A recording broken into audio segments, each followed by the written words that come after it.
It's one of the most dangerous bike routes in the capital, with 6 cyclists killed on it in the last 3 years. Today, a plan to make the route safer was unveiled, but campaigners say it doesn't go far enough and have accused transport bosses of jeopardising safety. They want the track between Whitechapel and Stratford totally segregated. Here's our transport correspondent, Tom Edwards. Welcome to Cycle Superhighway 2. This happened this morning. Oh my dear God. Cyclists are encouraged to use this route, but at the moment there's only blue paint for protection. An upgrade was meant to separate cyclists from traffic along it, but that now won't happen here in Whitechapel. On this section of road, people are going to have to mix with buses, and that is really not good enough. I mean, they really need to improve this, and they need to return to the original proposal, which was for a cycle track to follow along this stretch of road. Cycle Superhighway 2 runs from Aldgate to Stratford.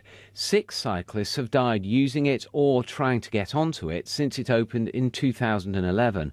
A coroner called the blue paint confusing and an accident waiting to happen.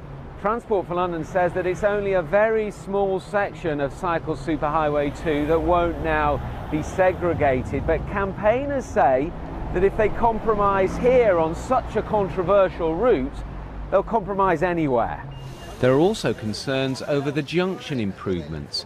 Whitechapel market traders, though, are pleased that the bike lane has been replaced. It would have been disaster for the market, because for the unloading and loading, and not only that, even ordinary public, because the bus stop was after the bike lane, everybody has to go through the bike lane to the bus stop.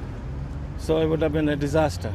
Transport for London says work could start early next year and most of the route will have lanes. What do you say to the cycle campaigners who say you have watered it down, that it isn't good enough? Well, it's going to be significantly better overall. This whole route is going to be pretty much separated from cyclists, separated from traffic nearly the whole way. There's a very small stretch, about 6% of the whole route, only in one direction, where there will be this 5-metre bus lane with a 2-metre cycle lane. So that will be much better than what's there now, but it will also allow market traders to keep access to their stalls. Other major bike schemes are going through a similar process.